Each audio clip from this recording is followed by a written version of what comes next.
हरिः ओम्। अभवाय मनोभवाय ते जलजातोदर संभवाय च जगतां प्रभवाय साक्षिणे गुरुवर्याय नमो नमः।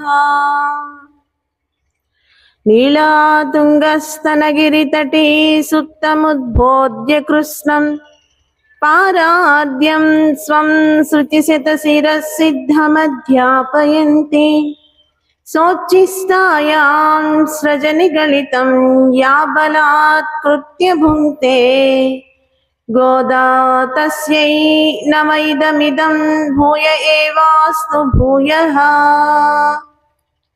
ప్రియ భగవద్బంధువులారా, మనం ధనుర్మాస వ్రతాన్ని ప్రారంభించి ఈరోజు 13వ రోజు. ఈ 13 రోజుల నుంచి కూడా మనం సేవాకాలం చేసుకుని పాసురాల్ని అనుసంధానం చేసుకుని ఆ తర్వాత పాసురాల్లోని అర్థాలని ప్రవచనంగా చెప్పుకుంటూ ఉన్నాం. తిరుమల తిరుపతి దేవస్థానం ఆళ్వార్ దివ్య ప్రబంధం ప్రాజెక్ట్ తరపు నుంచి వారి సౌజన్యంతో ఈ పాసుర ప్రవచనం అనేది జరుగుతూ ఉంది. నిన్నటి రోజున ఆండాళ్ గోపిక ఒక గోపికను నిద్ర లేపారు. ఆ గోపిక నచ్చెల్వంతంగా సంపన్నుని గోపవంశంలో జన్మించిన సంపన్నుని చెల్లెలు అని చెప్పారు. ఆమెని ఒకలాగా లేపారు. వాళ్ళు ఎలాగ లేపారనంటే రామనామం చేస్తూ లేపారు. ఆ రామనామం చేస్తూ లేపేసరికి ఇక ఏ నామం అయితే మనం పాడుతూ ఉన్నామో అదే మనకి పదే పదే వినిపిస్తూ ఉంటుంది కదా, ఆ నామాన్నే అనుకుంటూ వెళ్ళారు.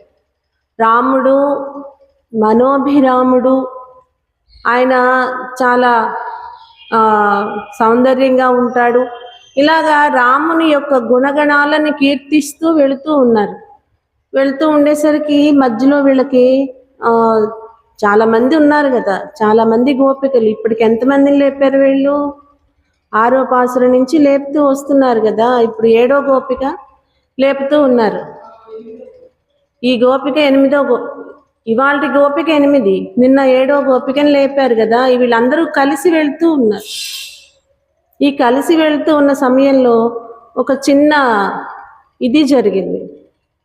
వివాదము అంటే ఏదో భయంకరంగా కాదు, అది కొంచెం ఒకరికొకరి, నిన్న అనుకున్నాం కదా, ఒకరికి ఒక్కొక్కలాగా దేవుడు భగవంతుడు ఇష్టం అవుతూ ఉంటాడు.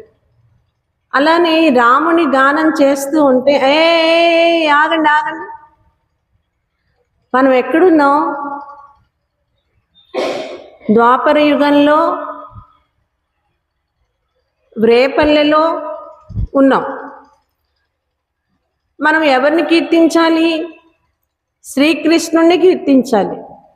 కృతయుగంలో రాముణ్ణే కీర్తించారు, రామచంద్రమూర్తినే వాళ్ళు కీర్తించారు. అలానే మనం ఇప్పుడు ఎక్కడున్నాం? ద్వాపర యుగంలో ఉన్నాం.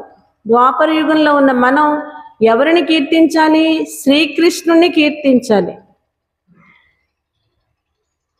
కృతయుగంలో ఉన్నవారు రాముణ్ణి కీర్తించేటప్పుడు వాళ్ళ ఇళ్లల్లో ఏ పూజ చేసినా సరే రాముడు బాగోవాలి, రాముడు బాగోవాలి అని పూజ చేసేవాళ్ళట. అంటే రామచంద్రమూర్తి పరిపాలన అలా ఉంది ఆ అయోధ్యలో. అందువల్ల వాళ్ళు రాముణ్ణే పూజ చేశారు. ఇప్పుడు మనం ఎవరిని పూజ చేయాలి? ఎవరిని కీర్తించాలి? శ్రీకృష్ణుణ్ణి కీర్తించాలి. ఆయన చాలా ఇదిగా ఉంటారు, ఆ నామాన్ని మనం కీర్తించాలి అని చెప్పి చెప్తున్నారు. శ్రీకృష్ణుడు ఎంత ఇదిగా ఉంటారో తెలుసా? మణి విడంబిని తస్య మనోహరే వపుషి మగ్నమనా మునిమండలి వ్రతమముంచెత హోమమముంచెత జపమముంచెత వేదమముంచెత మణి విడంబిని తస్య మనోహరే. శ్రీకృష్ణుడు చాలా మనోహరంగా ఉంటాడు. మణి ఎలా ఉంటుంది?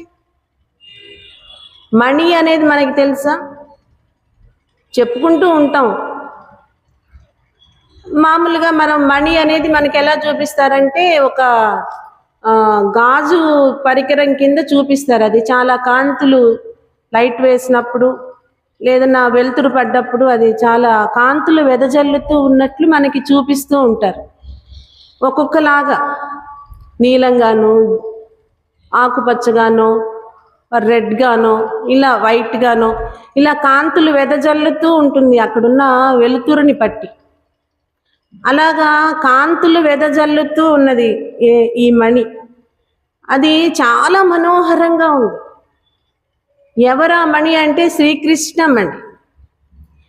ఇంద్రియాలన్నింటినీ కూడా వాళ్ళ అధీనంలో ఉంచుకున్న వీళ్ళందరూ కూడా ఎవరు? వ్రతమముంచేత వ్రతం చేస్తున్న వాళ్ళు, హోమమముంచేత హోమాలు చేస్తున్న వాళ్ళు, జపమముంచేత జపం చేస్తున్న వాళ్ళు, వేదమముంచేత వేదం చదువుతున్న వాళ్ళు. కృష్ణయ్య ఒకసారి అరణ్యంలోకి అలా వెళ్ళారట వేణువుని పట్టుకుని. వెళ్ళినప్పుడు వాళ్ళందరూ అక్కడ ఈ పనులు చేస్తూ ఉన్నారు.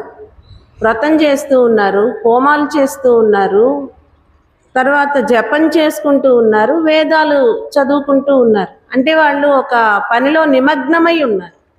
ఈ పనిలో నిమగ్నమై ఉన్న వాళ్ళు ఎలాంటి వాళ్ళు అంటే ఇంద్రియాలని వాళ్ళ అధీనంలో ఉంచుకున్న వాళ్ళు. అలా ఉంచుకున్నప్పుడు వాళ్ళు అట్లాగే వాళ్ళ పనిని చేసుకుంటూ ఉండే సమయంలో ఆయన ఏం చేయలేదు, శ్రీకృష్ణుడు ఏమి చేయలేదు. అలా వెళ్తున్నారు. వెళుతూ ఉంటే అవన్నీ ఆపేసి ఆశ్చర్యంగా చూస్తూ ఉన్నారట. చాలా కాంతిగా ఉన్నారు, చాలా బాగున్నాడు, చాలా సౌందర్యంగా ఉన్నాడు శ్రీకృష్ణుడు అని చెప్పి ఆయన యొక్క అందాన్ని చూస్తూ వీళ్ళు చేస్తున్న పనిని మర్చిపోయి ఉన్నారట. అలాంటి శ్రీకృష్ణ నామం చెయ్యాలి మనం.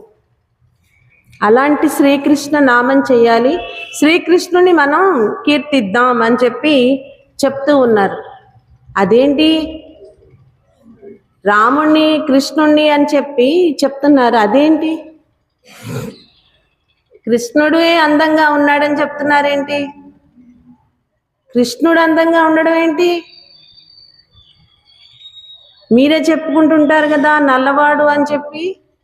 అలాంటి ఆయన అందంగా ఉన్నాడని చెప్తున్నారేంటి? అంటే రాముడు అందంలో ఏమన్నా తక్కువ? అందము అంటే ఎవరిదో తెలుసా? రాముడిదే. ఆకర్షణ అంటే కృష్ణుడిది. అందము అంటే రాముడిదైతే ఈ నీలమణి ఈ మణి చాలా అందంగా ఉంది, మనోహరంగా ఉంది, మనస్సుకి ఆహ్లాదాన్ని కలిగిస్తోంది ఈ శ్రీకృష్ణ మణి అని చెప్తున్నారేంటి అని చెప్పి వీళ్ళందరూ కూడా ఎవరు? రాముడి పాటలు పాడుతున్న వాళ్ళందరూ కూడా ఒకసారి రాముడు అందంగా ఉంటాడు ఎలాగో తెలుసా? ఎంతో వైరంగా వచ్చింది. ఎవరు? శూర్పణఖ వచ్చి రాముణ్ణి చూసి పొగడకుండా ఉండలేకపోయింది. అది అందం అంటే. శత్రువు చేత కూడా పొగిడించుకున్నారు. అది రాముడు అంటే. తరుణౌ రూప సంపన్నౌ సుకుమారౌ మహాబలౌ పుండరీక విశాలాక్షౌ జీన కృష్ణాచినాంబరౌ ఫలమూలాసనౌ దాంతౌ తాపసౌ ధర్మచారిణౌ. ఆమె ఒక రాక్షసి. పుత్రౌ దశరథస్యాస్తౌ భ్రాతరౌ రామలక్ష్మణౌ అనని చెప్పింది. ఆయన చాలా అందంగా ఉన్నారు. ఆమె అక్కడికి వచ్చి రామచంద్రమూర్తిని చూసి ఆయన రూపాన్ని చూసి ఆమె పొగడకుండా ఉండలేకపోయింది. అది అందం అంటే. ఆయన ఎలా ఉన్నారంటే రూప సంపన్నం, ఆయన రూపమే సంపదలాగా ఉన్నారు. తరుణౌ రూప సంపన్నౌ, ఆయన అందమైన రూపమే సంపద అన్నట్లున్నారు. సుకుమారౌ మహాబలౌ, చూడ్డానికి చాలా సుకుమారంగా ఉన్నారు. ఇది ఎక్కడ చెప్పిందో తెలుసా? ఈ విషయం శూర్పణఖ రావణాసురుడి దగ్గర చెప్పింది. ఎక్కడ చెప్పింది? రావణాసురుడికి చెప్పింది. అన్నా, అరణ్యంలో ఒకళ్ళని చూశానన్నా, ఆయన చాలా అందంగా ఉన్నాడు. ఎలా ఉన్నాడంటే చూడ్డానికి కన్ను తిప్పుకోలేనంత అందంగా ఉన్నాడు. రూపమే ఆయన యొక్క అందమే సంపద అన్నట్లున్నాడు.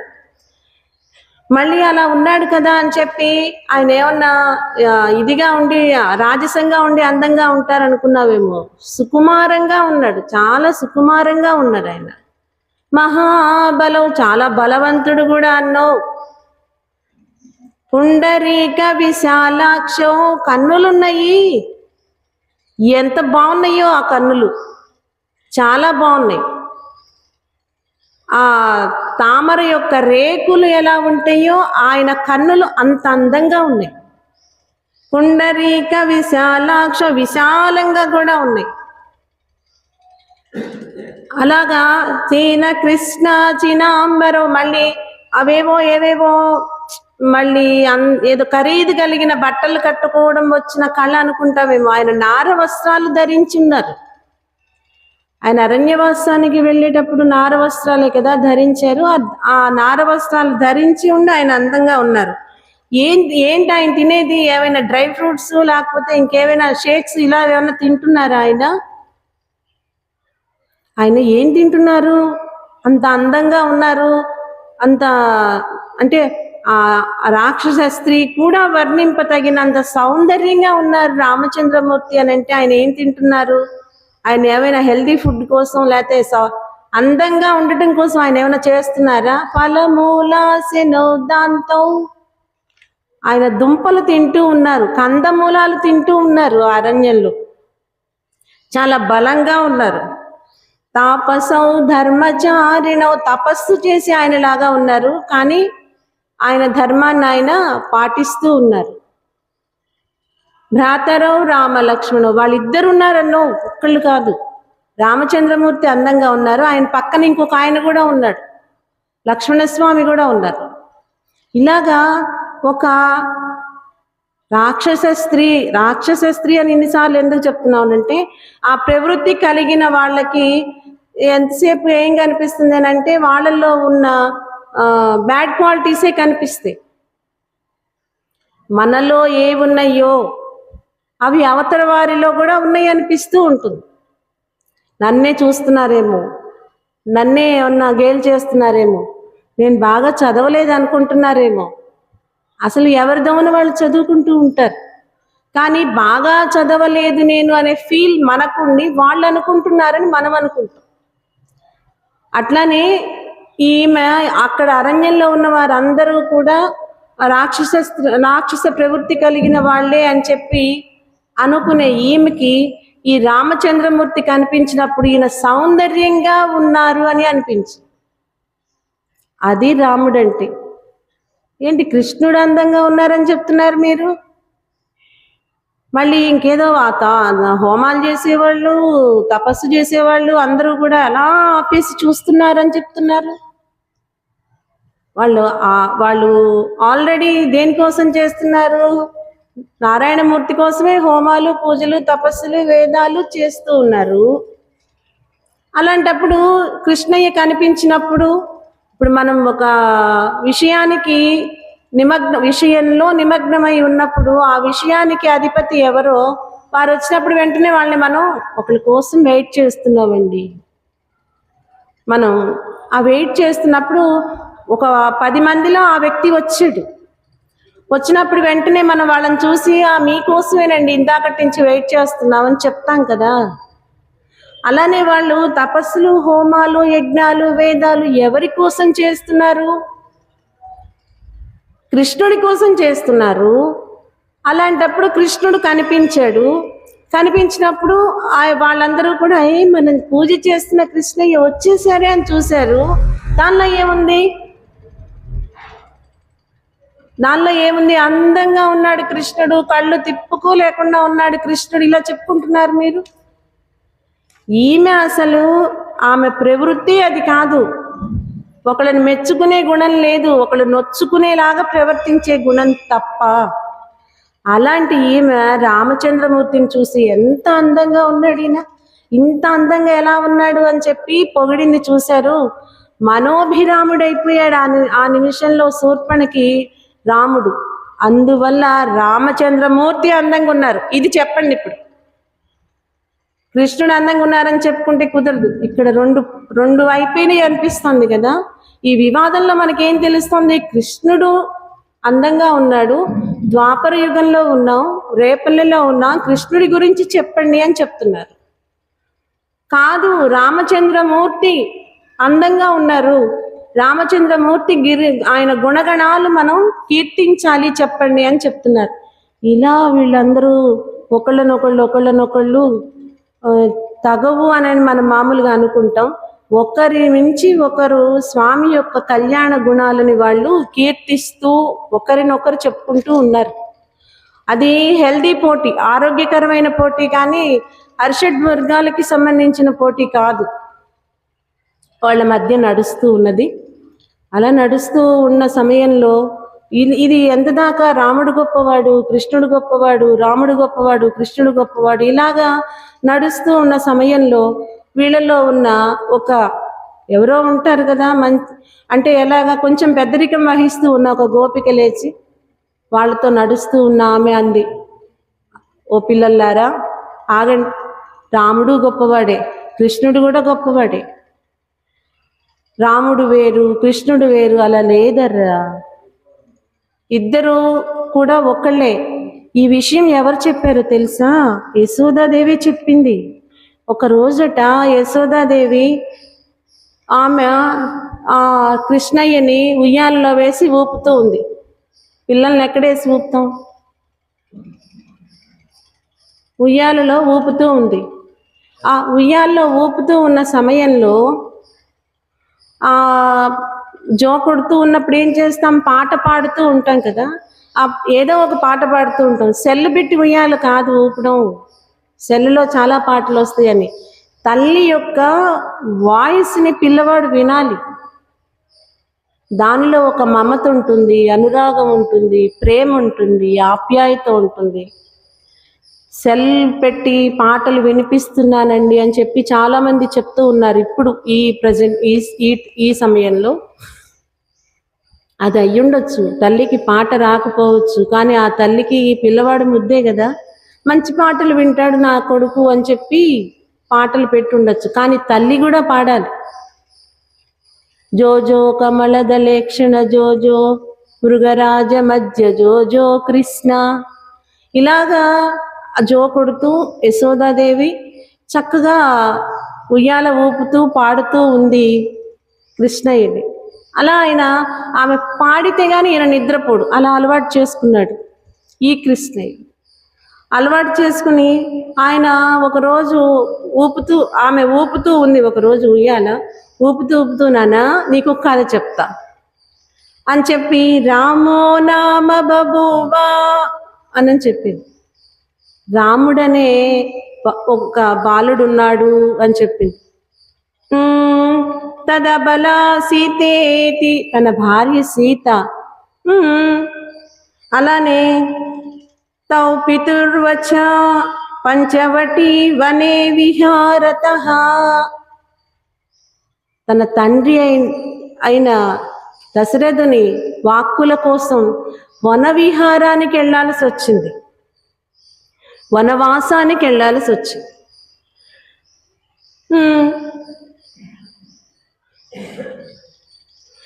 తమహరద్రావణ అని చెప్పింది. నాన్న, రాముడనే బాలుడు ఒకడున్నాడు, ఆయన భార్య సీత, ఈ రాముణ్ణి తండ్రి గారు వనవాసానికి వెళ్ళమని చెప్పారు. ఇలా చెప్తూ ఉన్నప్పుడు పిల్లలు ఊకొడతారు కదా, అలా ఊకొడుతూ ఉన్నారు. అలా చెప్తూ ఉంటే ఆ వనవాసానికి వెళ్ళారు. అనగానే తామహరద్రావణ అని చెప్పింది. సీతాదేవిని రావణాసురుడు అపహరించారు అని చెప్పింది. ఏమనాలి అప్పుడు కూడా అనే కదా అనాలి.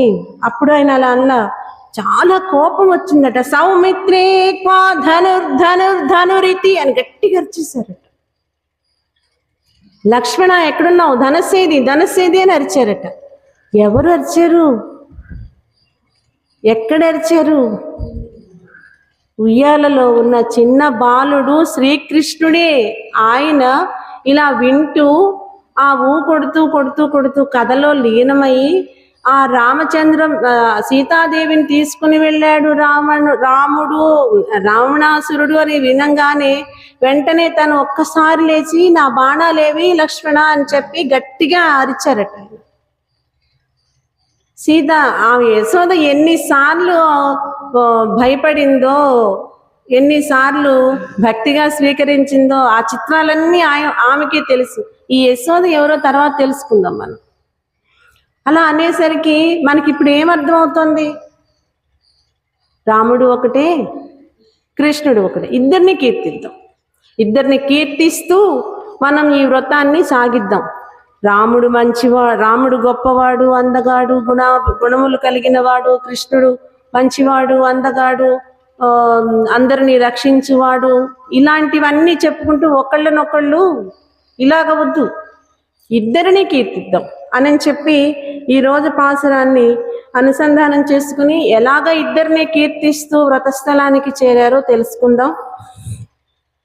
புள்ளின் வாய் கீண்டானை புல்லா வரக்கனை கிள்ளி களைந்தானை கீர்த்திமை பாடிப்போய் பிள்ளைகள் எல்லாரும் பாவை களம் புக்கார் வெள்ளே இடிந்து வியாழா முரங்கித்து புள்ளும் சிலும்பினகான் போதிர கண்ணினாய் புள்ள குளிர குடைந்து நீராடாதே பள்ளி கிடத்தியோ பாவாய் நீ நன்னாளால் கள்ளம் தவிரிந்து కలందేలో రెంబావాయ్.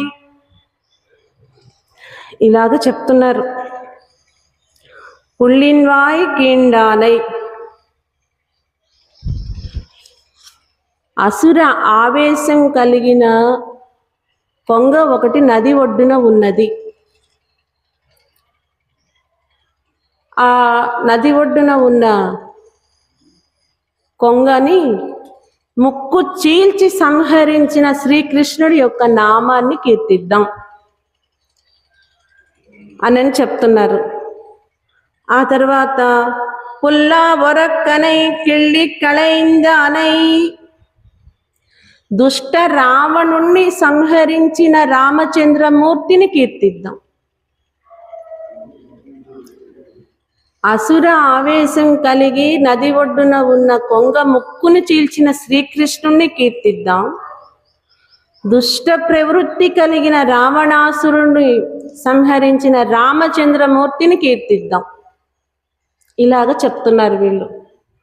కొంగ ఎలా ఉంటుంది? తెల్లగా ఉంటుంది, నది ఒడ్డున ఉంటుంది.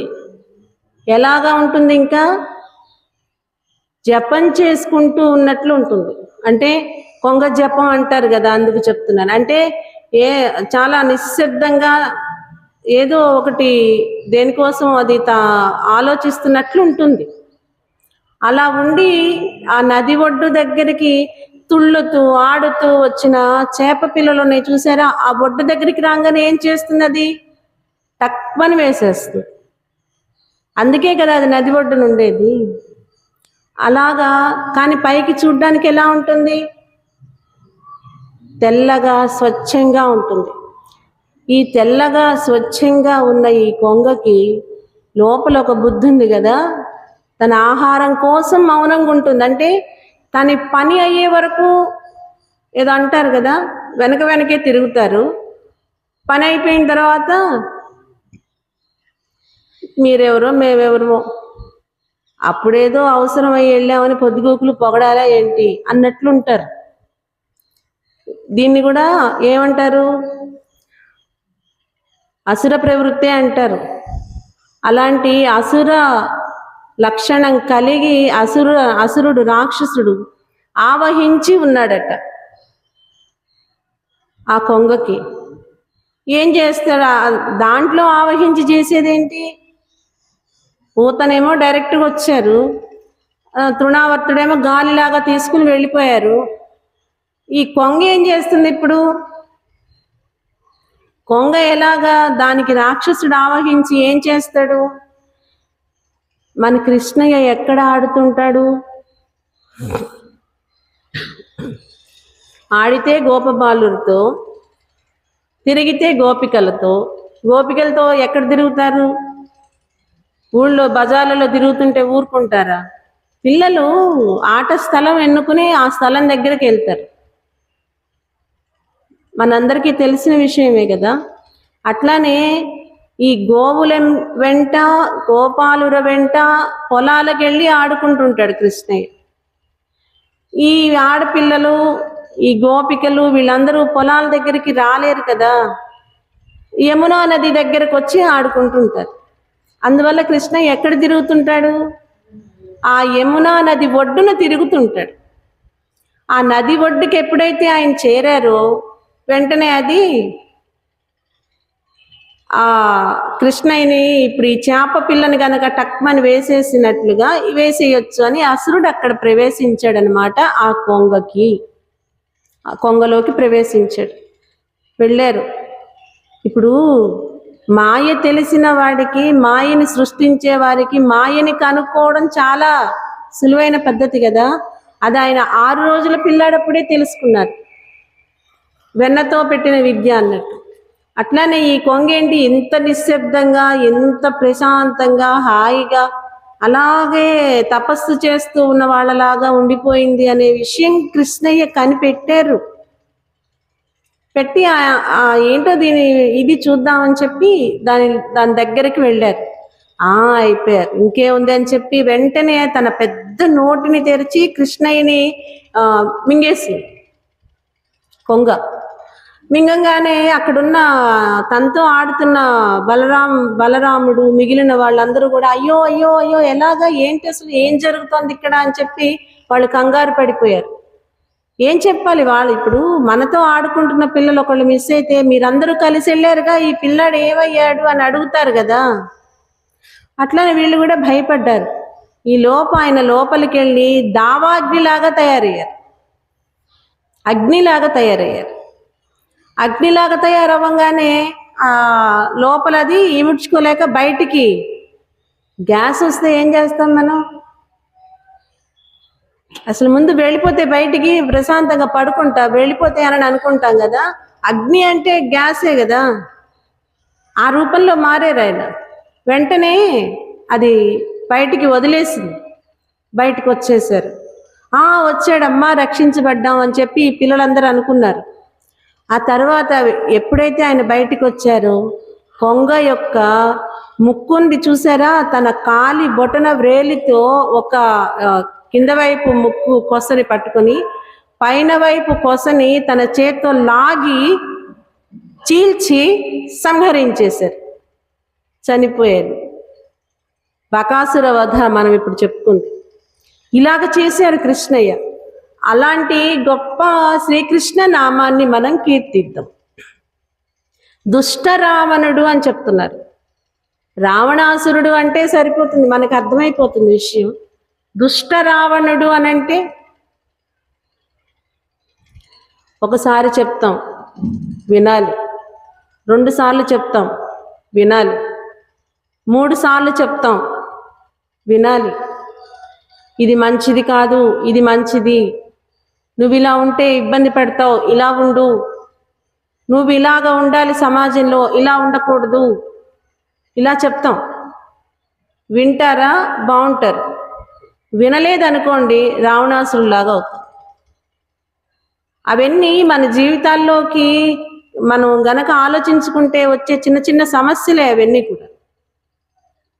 ఏంటి దుష్ట రావణుడు అని ఎందుకు అన్నారు అని అంటే, రామచంద్రమూర్తి దగ్గరికి విభీషణుడు శరణాగతి వచ్చినప్పుడు వీళ్ళందరూ ఏమన్నారు? మన శత్రు ప్లేస్ నుంచి వచ్చారు, ఆయన్ని మనం స్వీకరించకూడదు అన్నారు. రామచంద్రమూర్తి ఏమన్నాడు? రావణుడే వచ్చి శరణి అడిగినా కూడా నేను ఆయన చేర్చుకుంటాను నా స్నేహితుడిగా అని చెప్పి అన్నారు. ఒకరి దగ్గరికి వెళ్ళి మనం ఒక విషయాన్ని అడిగాము అని అంటే మనలో ఉన్న అరిషడ్ వర్గాల్లో ఏదో ఒకటి తగ్గితేనే కదా వెళ్తాము. అలానే విభీషణుడు చాలా మంచివాడు, ధర్మాత్మ, విభీషణస్సు ధర్మాత్మ అని పేరు. అలాంటి ఆయన్ని రామచంద్రమూర్తి స్వీకరించారు. ఎక్కడి నుంచి వచ్చాక, రావణాసురుడి దగ్గర నుంచి వచ్చిన విభీషణుణ్ణి ఆయన స్వీకరించారు. అలాగా రామచంద్రమూర్తి దగ్గర ఒకసారి ఒకసారి ఏమైనా యుద్ధం జరుగుతుంది, భయంకరమైన యుద్ధం జరిగింది చెప్తారు. ఆ యుద్ధానికే సరే రామ రావణయోర్ యుద్ధం రామ రావణరే గతి అని చెప్తారు. వాళ్ళ యుద్ధం వాళ్ళకే సరిపోయింది ఆ యుద్ధం అని చెప్పి. అట్లా యుద్ధం జరుగుతూ ఉన్న సమయంలో రావణాసురుడి యొక్క రథము, గుర్రాలు, రథము, తన యొక్క ఆయుధాలు, ధనస్సు ఇవన్నీ కూడా కొలాప్స్ అయిపోయినప్పుడు అప్పుడు రావణాసురుణ్ణి ఈ సంహరించడానికి రాముడికి చాలా మంచి చాయిస్ అది. అంతే కదా, తన దగ్గర ఆయుధాలు నిరాయుధుడై ఉన్నప్పుడు సంహరించడం చాలా సులువైన పద్ధతి. కానీ రాముడు ఆ పని చేయలా. ఏం చెప్పారంటే, సూర్య అస్తమయిన తర్వాత రేపు ఉదయం సూర్యోదయం అప్పుడు నువ్వు తిరిగి నీ రథాలని, నీ ఆయుధాలని, నీ ధనస్సుని, నీ కిరీటాన్ని ఇవన్నీ కూడా సమకూర్చుకుని రేపు యుద్ధానికి రమ్మని పంపించారు. అప్పుడైనా ఆలోచించుకోవాలి కదా, నన్ను సంహరించే అవకాశం అవతల వ్యక్తికి వచ్చినా సంహరించలేదు అంటే ఆయన ఏదో గుడ్ క్వాలిటీస్ ఉన్న వ్యక్తి అని ఆలోచించుకోవాలి కదా. తను సరి చేసుకోవడానికి భగవంతుడు చాలా అవకాశాలు ఇస్తాడు. దాన్ని మనం ఏం చేస్తామనంటే అది ఆ అవకాశాన్ని ఏంటంటే నా వల్లనే ఈ అవకాశం వచ్చింది అనుకుంటాం. అంటే నేను కరెక్ట్గా ఉన్నాను అనేదే ఎప్పుడు మన బ్రెయిన్ మనని మైనస్లోకి తీసుకెళ్తూ ఉంటుంది. ఒకళ్ళు చెప్పింది విందాము అనే ఆలోచన త్వరగా రానివ్వదు, ఎప్పుడు అలానే ఆలోచిస్తాం మనం. అట్లా ఈ రావణాసురుడు అది ఆలోచించుకోకుండా మరుసటి రోజున ఆయన మళ్ళా యుద్ధానికి వెళ్ళాడు. చూసారా, అందుకు దుష్టరావణుడు అంటున్నాం. ఒకసారి చెప్తే వింటే మంచిది, రెండోసారి చెప్తే అర్థం కాక చేయలేదు కానీ అర్థమయ్యాక బాగానే ఉంది అని చెప్పి, మూడోసారి చెప్పిన తర్వాత ఏమంటాం, తనేదో ఇబ్బందుల్లో ఉండి వినలేదేమో కానీ వింటి చేసే పిల్లే అంటాం. నాలుగోసారి కూడా అలానే చేసింది అనుకోండి, వెంటనే ఏమంటాం, దురాత్మన, ఈ ఆత్మలు మంచివి కాదు, ఇవి వినే లక్షణాలు లేవు, కిళ్ళి కళయిందానై కీర్తిమై. ఎలా చేశాడో తెలిసినా, ఇలాంటి దుష్ట రావణుణ్ణి ఇలా ఆకుకి గనక చీడ పట్టిన పురుగుని మనం ఇలా గిల్లేసి పడేస్తాం చూసారా, అలా ఛేదించేసాడు ఆయన తలకాయలు 10ని కూడా. ఎవరు? రాముడు. అంత అవకాశం ఇచ్చినా ఉపయోగించుకోలేదని చెప్పి దుష్ట రావణుడు అన్నాము. కానీ అలాంటి రావణుడు మళ్ళీ తన ప్రతాపం చూపించడానికి వచ్చాడు చూసారా. ఆ చూపించడానికి వచ్చినప్పుడు ఆయన ఏమీ ఇబ్బంది పడలేదు. మన ఒక చెట్టుకి చీడ పురుగు పట్టినప్పుడు ఆకుని ఎలా అయితే గిల్లి పడేస్తామో అలా సంహరించి వేశాడు. అది రాముడు అంటే అనని రామచంద్రమూర్తి యొక్క వైభవాన్ని కీర్తిస్తున్నారు. అట్లానే శ్రీకృష్ణుడి యొక్క వైభవాన్ని కూడా కీర్తిస్తూ ఉన్నారు. శ్రీకృష్ణుడు చాలా పెద్ద పెద్ద పనులు చేశాడు. కానీ ఈ బకాసుర వధ మాత్రమే ఇక్కడ వీళ్ళు చెప్తున్నారు. కీర్తిమై పాడిపోయి వాళ్ళ యొక్క నామాన్ని మనం కీర్తిస్తూ వెళుతూ ఉందాం. కీర్తన చేయడం వల్ల మంచి జరుగుతుందని చెప్పుకున్నాం కదా. ఎందుకనంటే పాధేయం పుండరీకాక్ష నామ సంకీర్తనం. మనకి ఆహారము, మనకి నీరు, అంటే మనం ఆధారపడేది కూడా దేని మీద, ఎట్లాగనంటే పుండరీకాక్ష నామ సంకీర్తనం. భగవంతుడు ఎక్కడో ఉన్నాడు, మన దగ్గరికి వస్తాడు, మనకి కావలసినవన్నీ చేస్తాడు. కానీ భగవన్ నామం ఉంది చూసారా, మనతోనే ఉంటుంది. ఆ నామం మనకి దారకము పోషకము అన్నమాట. ఆ నామం మనల్ని పోషిస్తుంది, ఆ నామం మనకి దారకంగా ఉపయోగపడుతుంది. అందువలన కీర్తినై పాడిపోయి ఆ నామాలని మనం కీర్తిస్తూ వెళ్దాం. అలాగా చెప్తూ ఉన్నారు. ఈరోజు రాముడి యొక్క కృష్ణుడి యొక్క నామాలని కీర్తిస్తూ వెళుతూ ఉన్న వీళ్ళకి పావై కళం పుక్కార్ వెళ్ళ ఇడిందు ముర్యాళ మురంగిత్తు పుల్లుం సిలుంబినగాన్ పోదిరక్కణ్ణినాయ్. పక్షులు కూస్తూ ఉన్నాయి. పోదిరక్కణ్ణినాయ్ పుల్లుం సిలుంబినగాన్, పక్షులు కూస్తూ ఉన్నాయి. మనం చల్లటి నీటితో స్నానం చేసి భగవంతుడైన శ్రీకృష్ణుడి దగ్గరికి వెళ్ళాలి అని చెప్పి ఈ గోపికను నిద్ర లేపుతున్నారు. ప్రతి గోపికకి ఒక్కొక్క లక్షణం ఉంది అని చెప్పుకుంటూ ఉన్నాం కదా. ఈ గోపికకి ఏంటి లక్షణం ఉంది అని ఆలోచిస్తే ఈమెకట చాలా నేత్ర సౌందర్యం ఉంది. ఈ గోపికకి ఉన్నది ఏంటి అంటే నేత్ర సౌందర్యం. పావాయ్ సుకుమారమైన స్త్రీ ఈమె. సుకుమారం అంటేనే మనకి తెలుసు. సుకుమారం ఎలా అనంటే పువ్వు యొక్క రేకు ఎలా ఉంటుందో, అంటే అది తుమ్మెద వాలితే ఉండగలుగుతుంది కానీ దాని మీద ఇంకేదైనా సరే ఈ పెద్ద పెద్ద ఉంటాయి కదా, దాని పురుగు అంటారు, అలాంటివి వాలితే ఆ రేకు విరిగిపోతుంది. తుమ్మెద ఝూంకారం చేస్తూ వచ్చి ఆ తుమ్మెద ఆ పువ్వులోని పుప్పొడిని స్వీకరించినప్పుడు ఉండగలుగుతుంది కానీ ఇంకా పెద్ద పేడ పురుగులు లాగుంటాయి, పెద్ద పెద్ద పురుగులు, అలాంటివి వాటి మీద వాలినప్పుడు అది తట్టుకోలేదు. దాన్ని సుకుమారం అంటాం. అమ్మ పూలు పెట్టిన అంటే ఒక్కొక్కళ్ళని ఇలా పట్టుకోగానే కూడా మాసిపోతూ ఉంటారు. సుకుమారము అని అంటే ఎక్కువ ఒత్తిడి తట్టుకోలేని స్థితిని సుకుమారం అంటారు. అంత సుకుమారం అని. అలాంటి స్త్రీ అట ఈరోజు గోపిక, సుకుమారం కలిగిన స్త్రీ. ఆమె మళ్ళా ఇదొక్కటే కాదు, నేత్ర సౌందర్యం కలిగిన స్త్రీ. నేత్ర సౌందర్యం ఉందట ఈరోజు ఉన్న స్త్రీకి. శ్రీకృష్ణుడికి అంటే శ్రీమన్నారాయణుడికి నేత్ర సౌందర్యమే కావాలి.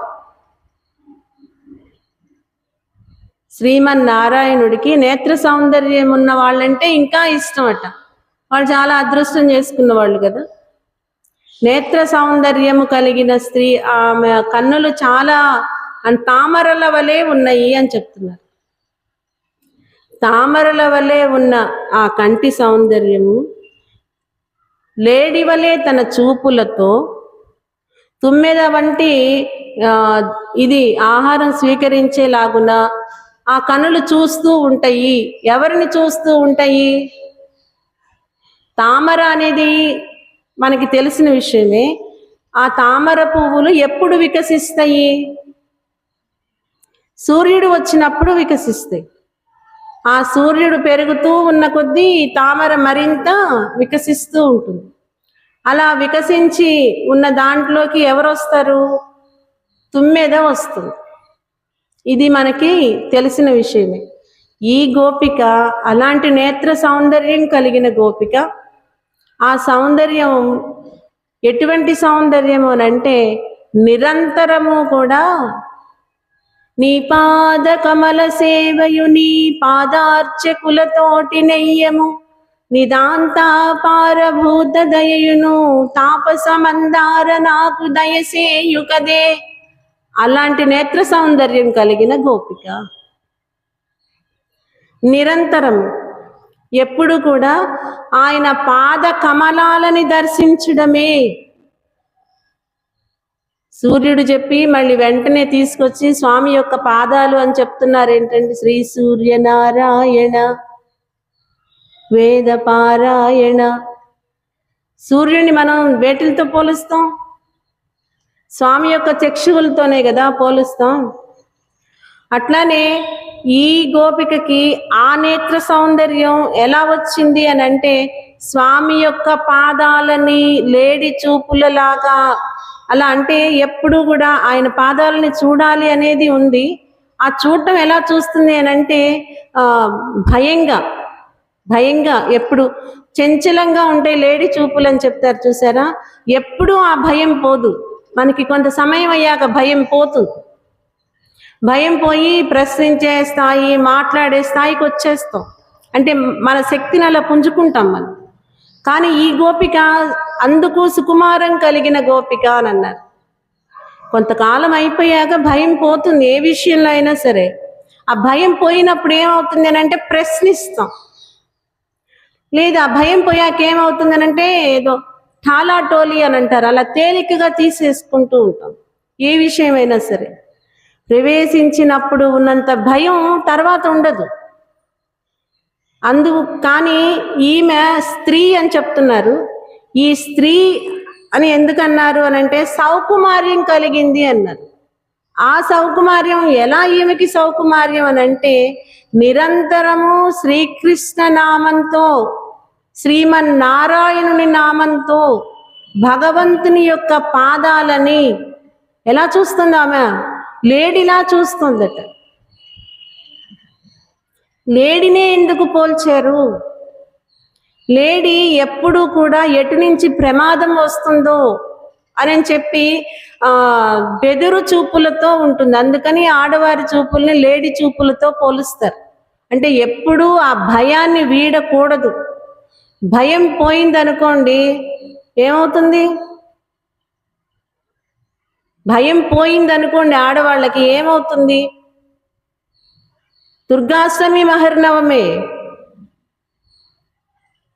అందువల్ల ఎప్పుడు కూడా మనం మొదటి రోజు బాలా త్రిపుర సుందరి లాగా చేస్తారు చూసారా నవరాత్రులు, అలా ఉండాలి. మనకి 80 ఏళ్ళు వచ్చినా అలానే ఉండాలి. మనకు అన్ని తెలిసినా అలానే ఉండాలి. మనమే మన కుటుంబాన్ని గైడ్ చేస్తున్నామనే భావన మనలో ఉన్నా సరే మన మెంటాలిటీ మాత్రం ఎప్పుడూ కూడా అలానే ఉండాలి. ఎలా? భయంగానే ఉండాలి. ఈరోజు నేను చేస్తున్నాను మెయింటెనెన్స్ ఏదో అంటాం కదా, అవన్నీ రేపు ఎలా నడుస్తుందో అనే భయం నిరంతరం ఉండాలి. ఆడదానికి ఎప్పుడు భయం ఉండాలి. అది ఉంది ఈ గోపికకి. అందుకని సౌకుమార్యం కలిగిన అంటే ఇప్పుడు భయం లేని వాళ్ళని ఏమంటారు? అదే అంటారు, అష్టమి నవమి అంటారు. అలాంటి లక్షణం ఈ గోపిక దగ్గర లేదు. నిరంతరము లేడీ వంటి చూపులతో శ్రీమన్నారాయణుని యొక్క పాదాలు, ఆమె తుమ్మెద ఏ రకంగా అయితే జూంకరిస్తూ తేనెని స్వీకరిస్తుందో ఆ పాదాలని ఆమె అంత ప్రేమగా తీసుకుంటూ ఉంటుంది. ఇన్నిసార్లు తీసుకున్నాను అనే భయం మళ్ళీ పోయి లేదు. ఎప్పుడు ఆ భయంతోనే తీసుకుంటుంది. 108 సార్లు ఇచ్చినా 109వ మళ్ళీ ఆ భయమే. ఆ పాదాలు దర్శించేటప్పుడు ఎన్నిసార్లు చెప్పాలి, ఇన్ని రోజుల నుంచి చెప్తున్నా కూడా నీకు ఆ భయం పోకపోతే ఎలా అని గదివినా సరే ఆ భయం ఉంటుంది. దాన్ని మళ్ళీ మనం మైనస్లో వాడుకోకూడదు. భయం ఉండాలట అని. ఎక్కడ ఉండాలో భయం అది కూడా చెప్తుంది ఆండాళ్ గోపిక. ముందు తెలుసుకుందాం. ఈ సౌకుమార్యం కలిగిన స్త్రీని, నేత్ర సౌందర్యం కలిగిన స్త్రీని, నేత్రాలు మనం దేనికి గుర్తుగా వాడతాం? జ్ఞానాంజన శలాకయ. మనకి వయ్యత్తు வாழ்வீர்கள் దాంట్లో అయమం పిచ్చియం ఆందనయం కైకాట్టి అని చెప్తున్నాం. మేము కన్నులకి కాటుక ధరించము అని. కాటుక దేనికి కన్నులు దేనికి గుర్తు అని అంటే జ్ఞానానికి. కన్ను అంటే జ్ఞానమే. లౌకిక జ్ఞానం, పారలౌకిక జ్ఞానం, విశేష జ్ఞానం, ఏదైనా జ్ఞానమే. జ్ఞానము అని అంటే దానికి గుర్తు కన్నే చెప్తారు. అలాంటి జ్ఞానవంతమైన గోపిక ఈరోజు. ఆ గోపిక అలౌకిక జ్ఞానంతో లేదు, పారలౌకిక జ్ఞానంతో ఉంది. అందువల్ల అవి మరింత సౌందర్యంగా ఉన్నాయి. పారలౌకిక జ్ఞానం ఉంది నాకు అని చెప్పి గర్వంగా లేదు, భయంగానే ఉంది. అందువల్ల ఈ గోపికని సౌకుమార్యం కలిగిన, నేత్ర సౌందర్యం కలిగిన గోపిక అన్నారు. నేత్ర సౌందర్యం కలిగి నువ్వు నారాయణమూర్తినే దర్శిస్తూ ఉన్నావు అని చెప్తున్నారు కదా, అది మాకు ఇష్టం. ఎందుకో తెలుసా? ఒక మంచి వారి దృష్టిలో మనం పడ్డాము అని అంటే అది మన అదృష్టం. పిచ్చి వాళ్ళ దృష్టిలో పడ్డామంటే అది మన దురదృష్టం. అదే మన పాపం, అదే మన పుణ్యం. మంచి వారి దగ్గరికి మనం చేరాము, మంచి ప్రవర్తన, భగవంతుడు లేదు, మంచి ఆలోచన, మంచి సబ్జెక్టు ఏదో నేర్పించే విషయం, ఇలాంటివి ఏవైనా సరే మనకి మంచి వారి దగ్గర మనం ఉన్నాం అనుకోండి, అది మన పుణ్యం. అదే బ్యాడ్ ప్లేస్లో తిరగడం, బ్యాడ్ చూడటం అనేవి చేసాం అనుకోండి, అదే మన పాపం. మనం ఏది పెంచుకోవాలో ఏది పెంచుకోకూడదో కూడా అదే చెప్తుంది మనకి. పిచ్చివి చూస్తూ ఉంటే పిచ్చిగానే అయిపోతుంది బ్రెయిన్. అట్లా కాకుండా మంచివి చూస్తూ ఉంటే ఇంకా మనం కూడా ఏదో మంచి చేద్దాం అనిపిస్తుంది. అలాగే నీ నేత్ర సౌందర్యం అనేది శ్రీకృష్ణుడికి ఇష్టం. మంచివారి దృష్టిలో పట్టం అంటే అది. ఆ శ్రీకృష్ణుడికి ఇష్టం నీ నేత్ర సౌందర్యం. అందువలన నువ్వు మాతో చేరడం మాకు అవసరం. నీ నేత్ర సౌందర్యం చూడ్డానికైనా సరే శ్రీకృష్ణయ్య మా వైపు చూస్తాడు కదా, అది చాలు మాకు. అందుకని నిన్ను కలిపికెళ్ళడానికి ఇక్కడికి వచ్చాం, అందువల్ల నిన్ను లేపుతూ ఉన్నాం అని చెప్తున్నారు. మనం చల్లటి నీటితో స్నానం చేయాలి. ఏంటి నీరు స్నానం అని చెప్తున్నారు అంటే శ్రీకృష్ణానుభవ స్నానం చేయాలి. అప్పుడు ఈ విరహము అనేది తగ్గుతుంది. అంటే భగవంతుణ్ణి చూడాలి అనే త్వరని చూసారా, అది ఎప్పుడు తగ్గుతుందో తెలిసినా ఆయన చూసినప్పుడు తగ్గుతుంది. ఆయన చూడడమే మాకు స్నానం. దానికి వెళ్ళాలి అని అంటే మనందరం వెళ్ళాలి అని అంటే ఇప్పుడు ఏదైనా ఒక విషయం మనం ఎవరి దగ్గరికన్నా వెళ్ళాలంటే వారికి తెలిసిన వారు మనకి తెలిసి ఎవరైనా ఉన్నారా అనుకుంటాంగా. ఏదైనా ఒక విఐపి దగ్గరికి వెళ్ళాలి అని అంటే వారికి తెలిసిన వారు, మనకి ఎవరైనా తెలిసిన వారు ఉన్నారా అని అనుకుంటాం కదా. అలాగ తెలిసిన వారు అన్నమాట ఈ గోపికలు అందరూ కూడా. ఈరోజు 8వ గోపికను లేపుతున్నారు కదా, అట్లా ఆ నేత్ర సౌందర్యం శ్రీకృష్ణుడికి ఇష్టం. అది మంచివారి దృష్టిలో పడటం, మంచి జరుగుతుంది, దానిలో ఏం డోకలేదు. అలాంటి గోపికని ఈరోజు నిద్రలేపారు వీళ్ళు. ఈ నిద్రలేపిన వీళ్ళు శ్రీకృష్ణుడు ఎన్నో వీరోచిత చర్యలు చేశాడు కదా. అంటే 7 సంవత్సరాల పిల్లవాడు గోవర్ధనగిరి పర్వతం ఎత్తడం చాలా పెద్ద పని. అది చెప్పలేదు వీళ్ళు కీర్తించేటప్పుడు. ఆ తర్వాత కాళీయుడి మర్దనం ఉంది, అది కూడా చెప్పలేదు. చాలా చిన్న విషయం ఇది. కొంగ యొక్క ముక్కుని చీల్చివేసిన బకాసురు వద్ద చెప్పారు. అది ఎందుకు చెప్పారు? దాన్నే ఎందుకు చెప్పారు వీళ్ళు? దాన్నే ఎందుకు చెప్పారు అని అంటే దంభోదర్పాభిమానశ్చ క్రోధః పారుష్యమేవ చ అజ్ఞానం చాభిదాగ్ధస్య పార్థ ఆసురీ సంపదమాసురీం. దంభోదర్పోభిమానశ్చ క్రోధ పారుష్యమేవ చ. మనకి పుణ్యాన్ని ఎలా సంపాదించుకోవాలో చెప్పారు. అలానే ఆసురీ సంపద కూడా ఎలా వస్తుందో చెప్తున్నారు. అది కూడా సంపాదించుకోవాలిగా. ఇప్పుడు చెడు ఎట్లానో మంచి ఎట్లానే, మంచి ఎట్లానో చెడు అట్లానే. అలానే మనకి తెలియకుండా మనం సంపాదించుకునేది ఏదైనా ఉంది అని అంటే దంభము, దర్పము, అభిమానము, క్రోధము, కఠినముగా మాట్లాడే పారుష్యము, ఇవన్నీ కూడా మనకి తెలియకుండా ఎవరు సంపాదించుకుంటారు? ఇదంటే అజ్ఞానులు సంపాదించుకుంటారు. అజ్ఞానం కలిగిన వారికి ఇవన్నీ ఉంటాయి. దంభము, ఇంకేదో అంటే దర్పం అంటే తెలుసుగా, ఇది రాజసాన్ని వెళ్ళబోయటం, ఇలాంటివన్నీ కూడా. అలాంటి వారందరినీ కూడా ఆ దంభము అనే దాన్ని శ్రీకృష్ణయ్య ఎలా చీల్చేస్తారో తెలిసిన, దావాగ్నిలా తాను తయారయ్యి ముక్కులు పట్టి చీల్చి నాగేసినట్టు చీల్చి చంపేశారే.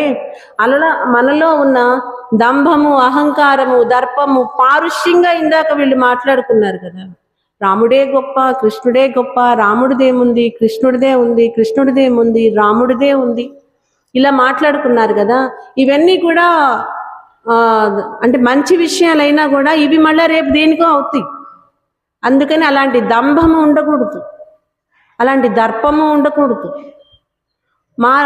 పారుష్యంగా కఠినంగా మాట్లాడే తత్వము ఉండకూడదు. అలా ఉండకూడదు అని చెప్పడానికి వీటిని ముందు పెట్టుకొని పాడుతూ వచ్చారు వీళ్ళు. ఆ బకాసురుని సంహరించారు చూసారా. మనలో ఉన్న వాటిని అలా చీల్చేస్తాడు శ్రీకృష్ణుడు. అలానే దుష్టరామనుడు అని సంహరణ చేశాడు రాముడు అని చెప్పారు చూసారా. మనకి తెలియకుండా ప్రవేశించే ఆసురీ సంపద కలిగిన ఈ ఆరింటిని దుష్ట లక్షణాలని అంటే ఓర్పు పట్టి పట్టి పట్టి త్రుటిలో రావణాసురుని కిల్లి చంపేసినట్లు అలా మనలో ఉన్న దుష్టవన్నీ కూడా రాముడు అలా తీసేస్తాడు. అది వాళ్ళ నామ సంకీర్తన, దాని వెనకాల ఉన్న ఆలోచన.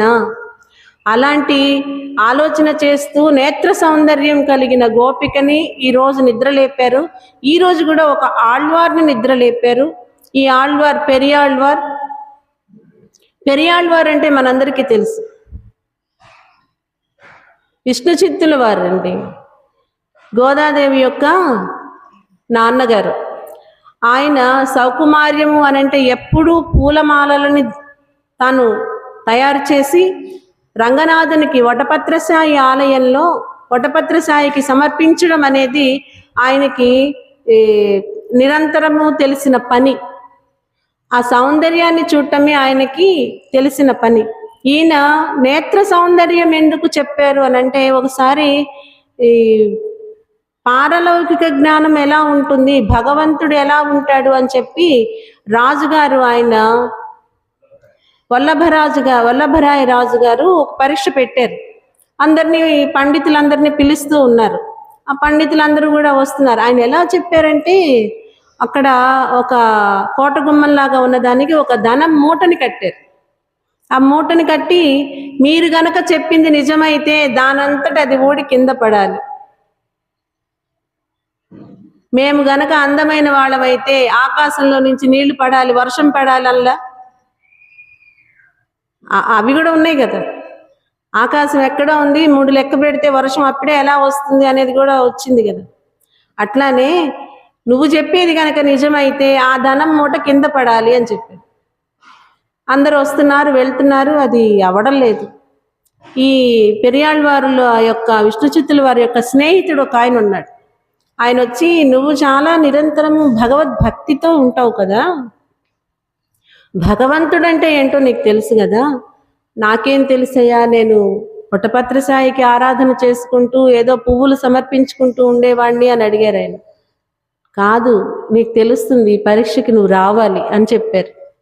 అలానే వల్లభరాయి గారు పెట్టిన పరీక్షకి, రాజుగారు పెట్టిన పరీక్షకి ఈ విష్ణు చిత్తుల వారు కూడా వెళ్ళారు. ఆయన ఏవో ప్రశ్నలు వేస్తున్నారు, చెప్తూ ఉన్నారు. మనకి సమయం లేదు, ఈసారి మనం చెప్పుకుందాం దాని గురించి. అలా వేస్తూ ఉన్నప్పుడు, ఆయన చెప్తూ ఉన్నప్పుడు ఆ సమాధానాలు సరిపోయి ఆ మూట కిందకి పడింది, ధనం మూట కిందకి పడింది, సత్యం పడింది. అలానే వెంటనే ఆయన్ని విజయ పతాకం అంటే ఆయన గెలిచారు అనే విజయ ఆనందాన్ని తెలియచేయటం కోసం, ఈయన ఈ పారలౌకిక విషయాన్ని తెలియచేశారు అని చెప్పడం కోసం గజారోహణం చేశారు. ఆ గజారోహణం చేయడానికి ఆ ఏనుగు మీద ఎక్కి ఈ విష్ణు చిత్తుల వారు వెళుతూ ఉన్న సమయంలో మనకి శ్రీమన్నారాయణుడు దేవేరులతో గరుడాళ్వారి యొక్క వాహనం మీద కనిపించారు. ఎంత అదృష్టమో కదా. ఆవాయి పోవడమే తరువుగా పోతూ ఉన్నారు అని 8వ పాసురంలో చెప్తుంది. ఏంటి పోవడమే తరువుగా, వ్రత స్థలానికి వెళ్ళడమే ప్రధానంగా వెళుతూ ఉన్నారు అని చెప్పినట్టు, అట్లానే ఇక్కడ ఆ శ్రీమన్నారాయణుడు ఆ ఆళ్వార్ని చూడడానికి అలా వచ్చారన్నట్లు ఆకాశంలో కనిపించేసరికి ఈయన ఈ గజారోహణ, మనకి ఎవరైనా సరే మంచి విషయం గురించి చెప్తూ ఉన్నారు అనుకోండి, అమ్మో అసలు ఎంత కష్టపడ్డారో, ఎంత చేశారో, అంత ఇదైంది ఇంత ఇదైందని పొగుడుతూ ఎవరైనా ఒక జయపత్రాన్ని ఇచ్చారనుకోండి, ఏం చేస్తాం? ఇంకో 10 మంది ఉంటే బాగుండు, ఇంకొక 5గురు ఉంటే బాగుండు, లేదు ఇంకొక 2000 మంది ఉంటే బాగుండేది, ఇప్పుడు నన్ను పొగిడారు వీళ్ళు అని అనుకుంటాం.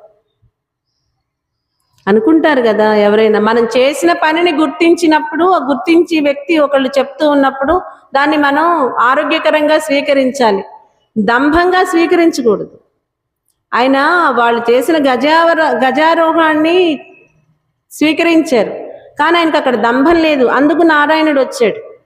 ఆ నారాయణమూర్తిని చూసి ఈయన పల్లాండు పల్లాండు పల్లాయిరత్తాండు పలకోడి నూరాయిరం అనేది తిరుపల్లాండు చెప్పారు, మంగళం పాడారు.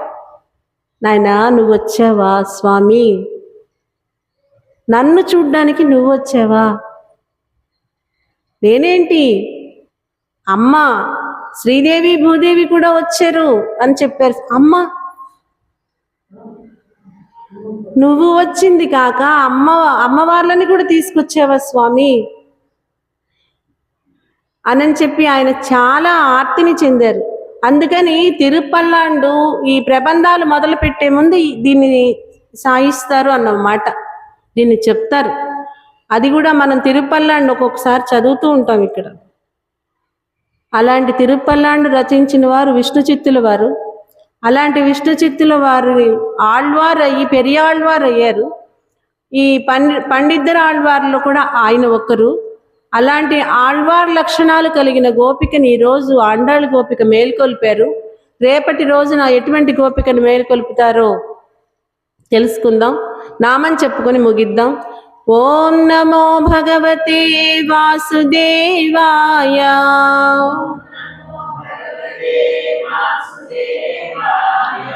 ఓం నమో భగవతే వాసుదేవాయ.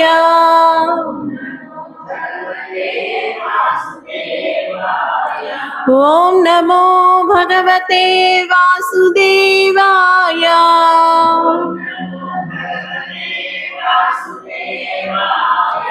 ఓం నమో భగవతే వాసుదేవాయ.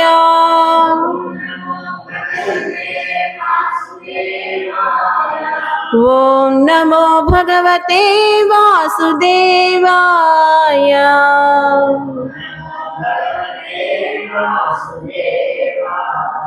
श्री कृष्ण भगवान की, आंडाल गोपिक की, विघ्नसाचार्य महर्षि की, आचार्य गोष्ठी की, भागवत गोष्ठी की, पद्मावती गोदा समेत श्री वेंकटेश्वर स्वामी की, यज्ञशाలకు ఏడుకొండలవాడ వెంకటరమణ గోవింద గోవింద. ఓం శ్రీహరి. ఓం శ్రీహరి. ఇవాళ 13వ పాసురం చెప్పారు అమ్మగారు. ఆ పాసురంలో నాకు నచ్చింది, యశోద శ్రీకృష్ణుడిని ఉయ్యాల ఊపుతూ రాములు వారి కథ చెప్తూ ఉన్నారు. చెప్తుంటే శ్రీకృష్ణుడు చిన్నపిల్లవాడైనా ఆయన సంరక్షణ శిక్షుల్ని రక్షించాలి కదా, ఆ కారణంగా ఆయన చెప్తూ ఉండే రావణాసురుడి సీతను తీసుకెళ్ళాడు అనగానే ఆయనకు ఉక్రోషం వచ్చి అప్పుడే వెళ్ళిపోదాం చిన్న బాలుడని కూడా గ్రహించుకోకుండా ఆయన సంహరించాలన్నంత ఉద్దేశంతో ఆయన నిర్ణయించుకొని పెద్దగా చెప్పేశారు. ఓం శ్రీహరి.